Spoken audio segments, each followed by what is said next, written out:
이제 오늘서부터 본격적으로 고린도전서에서 사도 바울을 통하여서 또한 고린도 교회에 있는 그러한 문제에 대하여서 하나하나 짚으며 사도 바울이 어떻게 그것들을 해결할지 복음을 통하여 설명하고 있습니다. 먼저 오늘 말씀을 보면 그 10절 말씀 보면 형제들아 라고 사도가 고린도 교회에게 말하고 있습니다. 형제들아 모두 다 형제가 될 수 있는 이유는 그리스도 안에 있기 때문이죠. 형제들아. 너희는 모두 형제라는 것을 사도 바울은 말합니다. 그들에게 형제들아라고 부르면서 무엇이라고 사도 바울이 말하고 있습니까? 내가 우리 주 예수 그리스도의 이름으로 너희를 권하노니 모두가 같은 말을 하고 너희 가운데 분쟁이 없이 같은 마음과 같은 뜻으로 온전히 합하라 라고 말씀하고 있습니다. 우리 10절 말씀만 보아도 벌써 이게 어떤 것을 말하려고 하는지 우리는 분명히 알 수 있습니다. 반복되는 말이 있죠. 같은 말, 같은 마음, 같은 뜻, 같은 함께 하라는 그러한 흩어지는 것이 아니라 한 마음으로 온전히 합하라라고 사도 바울이 지금 말하고 있는 겁니다. 지금 고린도 교회의 가장 큰 문제는 바로 분열이 그 안에 있었다라는 것이죠. 분열이 있었다는 겁니다. 분쟁이 없이, 여기서 분쟁이라는 그 의미는 틈이라는 의미입니다. 틈. 같은 형제임에도 불구하고 그 안에 틈이 있어서 나누어지고 지금 분리되어 있는 것이 바로 고린도 교회의 모습이었죠.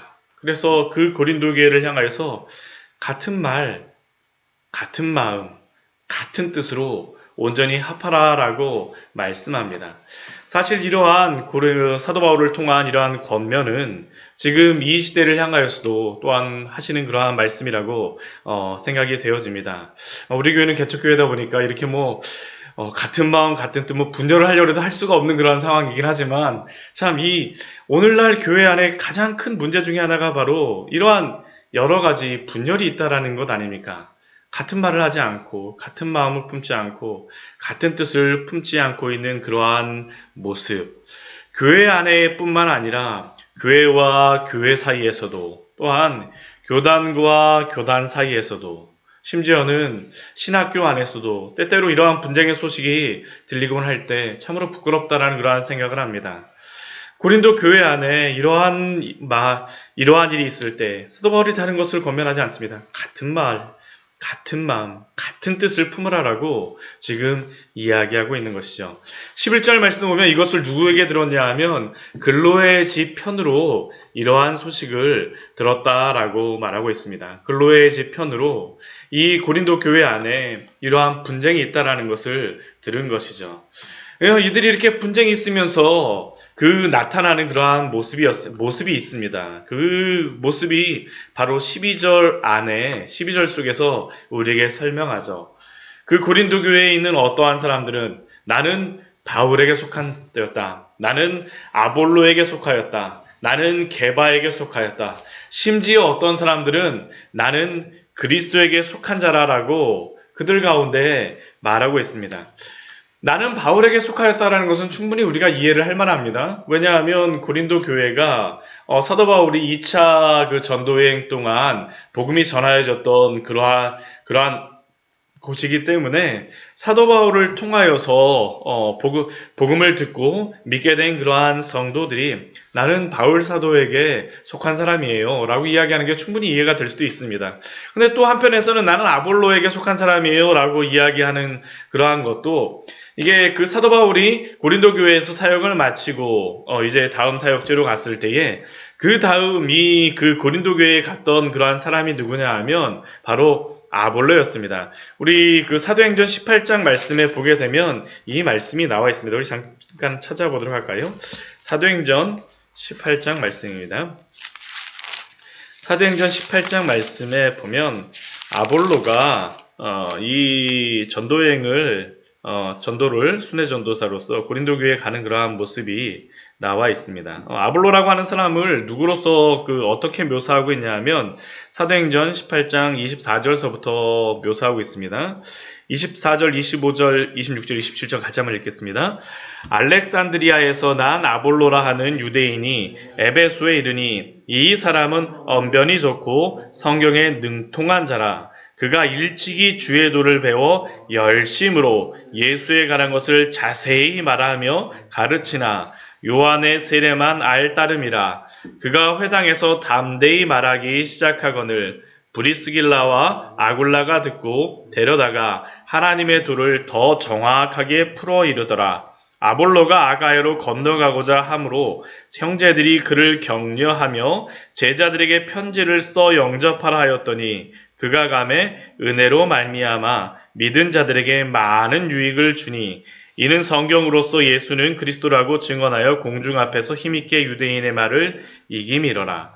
지금 아볼로라고 하는 사람이 누구인지를 우리에게 분명히 말하죠. 언변이 좋고 성경에 능통하고 굉장히 지식이 많은 사람이었습니다. 교육을 많이 받은 사람이었고, 그러나 아볼로는 예수님에 관한 그러한 말씀에 대해서는 듣기는 하였었지만, 그리고 요한의 세례만 알았었고, 그 이후에 사도행전이 시작되고 난 이후에 성령이 임하심으로 교회가 이루어지는 것들에 대해서는 알지 못하였습니다. 그래서 고린도 교회에서 같이 사도 바울과 사역하였던 브리스길라와 아굴라를 통하여서 이 아볼로가 이 하나님의 그러한 복음에 대하여서 하나님의 도에 대해서 더 정확하게 알게 되고, 이것을 알게 되자 아볼로가 이제 아가야 지방, 지금 이게 고린도 교회입니다. 아가야 지방에 있었던 그 교회가 바로 고린도 교회이기 때문에 아볼로가 아가야 지방으로 출발합니다. 그 출발할 때 그냥 보내는 게 아니고 편지까지 써서 보내줘요. 이 사람이 정말로 하나님의 그러한 복음, 예수 그리스도의 그 복음에 대해서 잘 알고 있는 그러한 순전한 전도자입니다 하고 추천서까지 써서 이렇게 보내주었던 사람이 바로 아볼로입니다. 그래서 이 고린도 교회는 아볼로를 통해서 든든하게 서갔던 것 같습니다. 그러니까 나는 아볼로에게 또한 배웠던 사람입니다라고 하였던 사람도 있었습니다. 그리고 또 어떤 사람이 있냐 하면 나는 게바에게 속하였습니다라고 말하는 사람이 있는데, 이 게바 같은 경우는 베드로 아닙니까? 그런데 우리가 그 사도행전이라든가 그 신약 성경을 보게 되면 베드로가 이 고린도 지역을 갔다라는 그러한 말씀은 없습니다. 물론 베드로가 이쪽을 지나갈 수 있을지 모르지만, 그러나 고린도 지역에서, 고린도 교회에서 사역을 하고 있는지는 우리는 확신할 수가 없어요. 근데 그럼에도 불구하고 나는 게바에게 속하였다라고 말하고 있는 그러한 이유는, 아무래도 고린도 교회가, 고린도라는 지역 자체가 굉장히 그 교통의 중심지다 보니까 여러 사람이 오고 가다 보니까 아마 베드로하고도 연관 있는 그러한 사람들이 있었을 수도 있고요. 더군다나 베드로 같은 경우는 초대교회의 그러한 기둥과 같은 그러한 사도였었기 때문에 이 베드로를 통하여서 이 사람이 참 훌륭한 사람이니까 나는 베드로에게 속하였어라고 아마 말하였던 사람이 있는 것 같습니다. 그런데 또 어떤 사람이 있냐면 나는 그리스도에게 속한 자라라고 말하는 사람이 있었다라는 겁니다. 사도 바울이 그리스도에게 속한 자라라고 하게 되면 사실 이러한 사람 같은 경우는 사도 바울이 이제 뒤에 보면 알겠지만 그리스도에게 속한 자는 사도 바울이 원하는 그러한 사람입니다. 그리스도에게 나는 속하였어요. 모든 사람이 이러한 고백을 하기를 원하는데 여기에 나는 그리스도에게 속하였어요 라고 말하는 그러한 이유는 단순히 그냥 예수님께 속하였다라는 그러한 의미보다는 이것을 통하여서 무엇인가를 드러낸다라는 것이죠. 게바에게, 나는 그리스도에게 라고 하는 이러한 것은 사실 이들이 이렇게 말하는 이유가 있다라는 것을 사도 바울은 우리에게 말씀하여 줍니다. 그 이유가 무엇이겠습니까? 나의 스승이 누구인가를 드러냄으로 말미암아 내가 어떠한 사람인가라는 것을 자랑하고 싶은 것이죠. 특별히 고린도라고 하는 지역은 이 아덴과 가까운 지역입니다. 그 사도 바울이 사도행전 18장 말씀 바로 전해 보게 되면 어디에서 사역을 했었냐 하면 아덴에서 사역합니다. 아테네입니다. 아테네. 아테네에서 사역하다 보니까 이 아테네라고 하는 지역은 어디입니까? 굉장히 철학이 발달하고 이 학문이 굉장히 발달한 지역인데 여기서 교육하였던 그러한 방식은 나의 스승이 누구인가라는 것이 굉장히 중요하죠. 지금 고린도 교회가 이렇게 말하고 있는, 고린도 교회 성도들이 이렇게 말하고 있는 이유는 다른 것이 아니라 그 아테네 지역, 그 헬라 지역의 문화 속에서 나의 스승이 누구인가라는 것에 대하여서 나타내므로 내가 이 정도 수준이다라는 것을 드러내고자 하는 것입니다. 더군다나 이 고린도라고 하는 이 지역은 어제도 말씀드렸지만 급작스럽게 발달된 그러한 지역이다 보니까 어떠한 그 전통적인 어떠한 그 좋은 가문의 그러한 사람보다는 갑작스럽게 부유하게 되고 그러한 사람들이 많다 보니까 내가 누구인가라는 것을 그 정체성에 대하여서 분명하지 않은 그러한 사람들도 많았던 것으로 생각됩니다. 그러다 보니까 이 사람들이 나는 바울에게, 나는 아볼로에게, 나는 게바에게, 나는 그리스도에게 속한 자라라고 지금 말하고 있는 것이죠. 그런데 이러한 모습은 사실은 이 시대 가운데에도 많이 드러나는 그러한 모습입니다. 우리가 그냥 평소에 살아갈 때에도 요즘 그 여성들 같은 경우에 가장 좋아하는 그런 선물 중에 하나가 무엇입니까? 가방이잖아요. 그렇죠. 가방을 저는 뭐 메이커도 잘 알지도 못하는데 뭐 구찌라든가 뭐 그런 가방들이 뭐 비싸더라고 그러는데 그러한 가방을 이렇게 가지고 다니는 이유가 무엇이겠습니까? 그 가방을 가지고 다니게 되면 내가 그러한 가방을 가지고 있는 정도의 사람이야. 나는 구찌 같은 그러한 메이커의 그러한 사람이야 라는 것을 은연중에 드러내는 것이죠. 어디 그뿐이겠습니까?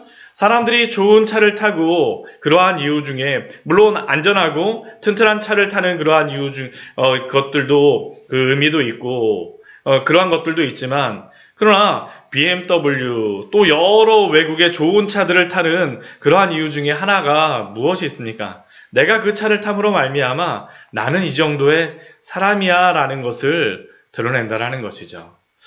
우리의 마음속에 이러한 그 고린도 교회에 나타나 있는 이러한 모습들은 사실은 우리의 마음속에도 드러나는 그러한 모습들이라는 겁니다. 헛된 자존심과 헛된 자랑을 사단이 사실은 고린도 교회 안에서 지금 계속 드러내게 하는 거죠. 나는 바울에게 속하였어. 나는 지조 있는 사람이야. 나는 아볼로에게 속하였어. 나는 이렇게 학문적으로 있는 사람이야. 나는 게바에게 속하였어. 초대교회에서 유명한 그러한 사람과 게바와 같이 나는 믿음 좋은 사람이야. 나는 그리스도에게 속하였어. 교회의 최고는 그리스도잖아. 내 신앙이 한 이 정도야. 이게 바로 고린도 교회의 모습이었다라는 것이죠. 고린도 교회의 모습이었습니다. 그들은 이 선생과 같은 그러한 신앙의 인물들과 같은 그러한 믿음을 사모한다라기보다는 내가 이 정도 수준이라는 것을 사실은 드러내고자 하는 것이 더 강하였다는 것이죠. 근데 이러한 고린도 교회를 향하여서 오늘 사도가 말하고 있는 것이 무엇입니까? 13절 말씀을 보게 되면 분명히 말하죠. 그리스도께서 어찌 나뉘었느냐? 교회는 분명히 그리스도의 교회인데 어떻게 그리스도의 교회가 나는 바울파, 나는 아볼로파, 나는 베드로파, 나는 그리스도의 파가 될 수 있냐고 그들에게 질문합니다.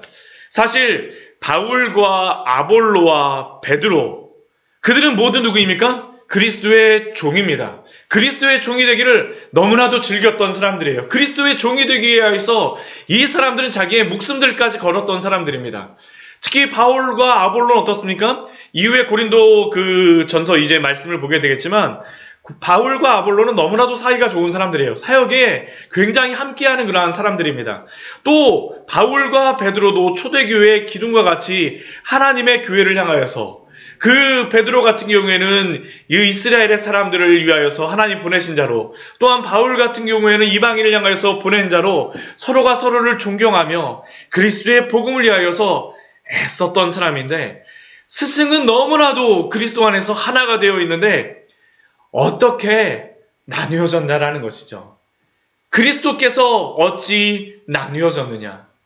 그리고 사도 바울은 더 중요한 이야기를 합니다. 바울이 너희를 위하여 십자가에 못 박혔으며 바울의 이름으로 너희가 세례를 받았느냐? 복음은 바울의 것이 아니라는 겁니다. 내가 그리스도의 복음을 전하고 있지만 내가 십자가에 못 박혀서 내가 어떠한 무엇을 전하는 것이 아니라 십자가에 못 박히신 분은 그리스도라는 것이죠. 나는 십자가에 못 박힌 사람이 아니라는 겁니다. 물론 사도 바울이 자신을 따르는 사람이 있으면 사도 바울도 사람인지라 한편으로는 기분이 좋을 수도 있습니다. 그러나 그렇지 않다라는 겁니다. 바울이 너희를 위하여 십자가에 못 박혔으며 바울의 이름으로 너희가 세례를 받았느냐. 이 세례를 가지고 그래서 사도 바울이 감사하는 그러한 내용이 있습니다. 14절, 15절, 16절 말씀을 보게 되면 자신이 고린도 교회 안에서 세례를 많이 베풀지 않았다라는 것이 지금 사도 바울에게는 자랑입니다.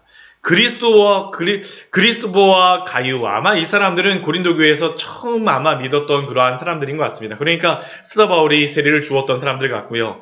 그 뒤에 16절 말씀을 보게 되면 스데바나 집사람 같은 경우에는 누구로서 이야기하냐 하면 우리 고린도전서 우리 16장 12절 말씀 한번 같이 한번 볼까요? 이들에게 세례를 줄 수밖에 없는 그러한 이유가 있었습니다. 고린도전서 우리 16장 12절 말씀 같이 한번 보겠습니다. 같이 읽겠습니다. 형제 아볼로에 대하여는 그에게 형제들과 함께 너희에게 가라고 내가 너희에게 많이 권면하였으나 지금 이 말씀이 아니네요. 뒤에 잠깐만요. 이거 15절 말씀 제가 잘못 봤네요. 15절 같이 읽겠습니다. 형제들아 스데바나의 집은 곧 아가의 첫 열매요 또 성도 섬기기로 작정한 줄을 너희가 아는지라 내가 너희를 권하노니. 지금 스데바나의 집사람들은 어떤 사람입니까? 고린도 교회에서 첫 열매입니다. 첫 성도들이에요. 그러다 보니까 사도 바울이 처음에 먼저 고린도 지역에 가서 복음을 전하였기 때문에 사도 바울이 세례를 줄 수밖에 없는 상황이었습니다. 그러니까 이 사람들밖에 내가 세례를 주지 않았다라는 겁니다. 그래서 15절 우리 1장 15절 말씀 보게 되면 뭐라고 말합니까? 이는 아무도 나의 이름으로 세례를 받았다 말하지 못하게 하려 함이니라. 아무도 나의 이름으로 세례받지 않은 것이 사도 바울에게는 이것이 자랑이었습니다. 사도 바울은 철저하게 자신이 누구인가를 알았어요. 세례도 누구의 이름으로 주는 겁니까? 나의 이름이 아니죠. 하나님과 예수 그리스도와 성령의 이름으로. 예수님께서 마태복음 28장 말씀에서 19절 말씀에서 분명히 말씀하지 않습니까? 아버지와 아들과 성령의 이름으로 세례를 주라고 하지. 누구의 이름으로, 그 세례를 주는 그 사람의 이름으로 세례를 받는 것이 아니라는 것입니다. 아니라는 것이죠. 결국 사도 바울이 우리에게 분명히 알려주고자 하는 것, 그 내용이 무엇입니까? 오늘 성경이 우리에게 말씀하고자 하는 그러한 말씀이죠. 17절 말씀에서 사도는 우리에게 이렇게 말합니다. 그리스도께서 나를 보내심은, 그리스도께서 나를 고린도 교회에, 나를 너희에게 보내심은 세례를 베풀려 함이 아니요 오직 복음을 전하게 하려 하심이니. 세례를 베푸는 것이 나의 목적이 아니라 내가 고린도 교회에 가서 너희들에게 가서 사도 바울에게 나는 세례를 받았어 라는 그러한 헛된 자랑을 주기 위해서 내가 그곳에 간 것이 아니라 오직 복음을 전하게 하려 하심이니. 이게 바로 그리스도가 사도를 고린도 교회에 보낸 그러한 이유라는 것입니다. 그리고 그 복음조차도 사도는 무엇이라고 말씀하고 있습니까? 17절 말씀 보면 그 자신이 전하는 그 복음조차도 말의 지혜로 하지 아니함은, 자신이 전하였던 그 복음조차도 내 말의 능력이 아니라는 것입니다. 아볼로가 그렇게 언변이 좋고 그렇게 많은 이야기를 하였지만 우리가 전하였던 그 복음은 말의 지혜가 아니라는 것이죠. 그것은 무엇입니까? 그리스도의 십자가라는 것입니다. 그리스도의 십자가가 헛되지 않게 하려 함이라. 결국 교회는 무엇 위에 세워진다라는 것입니까? 그리스도의 십자가 위에, 그리스도 위에 복음을 통하여서만 교회의 목적은 오직 복음을 전하는 것이다라는 것이죠. 그러나 우리의 마음은 어떻습니까? 우리가 어떠한 교회를 다니고 또한 어떠한 목사님께 훈련을 받고 또한 제가 그 개척교회를 하다 보면 참 부끄러운 이야기지만 제가 개척교회 한다라고 이렇게 어떤 분한테 말씀드리기로 손을 꼭 잡아주면서 권사님들 같은 경우 어떤 분들은 이런 분들이 계세요. 손을 꼭 잡아주면서 아유 목사님 얼마나 수고하세요 그러면서 제가 목사님 위해서 기도해 드릴게요 하면서 정말 친근하게 대해주시는 분이 있습니다. 그러면 그런 분들 왜 이렇게 고생하세요 이런 분들을 듣게 되면 야 내가 정말 고생하고 있는 건가 보다 막 하면서 야 내가 그 개척교회 목사로서 나름대로의 뭔가 뿌듯함은 아무것도 아님에도 불구하고 그 한마디조차도 저에게 뿌듯하게 하는 것이 있다라는 것이죠. 그러나 교회는 무엇으로 세워집니까? 오직 그리스도라는 것입니다. 그리스도, 복음. 우리가 무엇을 하여서가 아니라 세례를 많이 주고 광야의 생교회가 많이 부흥하면 참 기분이 좋죠. 그러나 우리가 참되게 기뻐해야 될 것은 무엇입니까? 예수 그리스도의 복음이 전하여지고 한 명의 영혼이 주 앞에 돌아옴으로 말미암아 그리스도의 영광이 드러나고 하나님의 영광이 드러나는 것으로 말미암아 우리가 기뻐해야 되지 않겠습니까? 이게 바로 교회가 하나 되어지는 분열 가운데 다른 것이 아니라 그리스도의 십자가로 하나가 되라고 우리에게 말씀하는 것입니다. 또한 이것은 우리가 이 시대 가운데에서 여러 가지 유혹 가운데에서 교회가 세워지는 그러한 중요한 방파제이기도 합니다. 오늘날 많은 그 세상의 그 사람들이 왜 교회만 한 가지에 왜 너희에게만 진리가 있냐라고 이야기를 하죠. 그러나 우리가 그 사람들의 이야기 속에서도 우리가 물론 그 사람들에게 우리가 할 수 있는 많은 것들을 사랑으로 나누어야 되고 우리가 사랑을 베풀어야 되고 관용을 베풀어야 됩니다. 그러나 잊지 말아야 될 한 가지가 있습니다. 그것이 무엇이겠습니까? 그리스도의 십자가 복음이죠. 그리스도의 복음은 우리가 하나 되는 것뿐만 아니라 교회를 세상으로부터 순결하게 지키는 그러한 놀라운 그러한 방파제도됨을 우리는 잊지 말아야 될 것입니다. 말씀을 정리하도록 하겠습니다. 오직 교회는 다른 것이 아니라 그리스도의 복음 위에 세워지는 줄 믿습니다. 오늘도 그리스도의 십자가가 헛되지 않도록 그 안에서 날마다 순종하며 살아가는 우리의 삶이 되어지기를 소원합니다. 같이 기도하도록 하겠습니다. 하나님,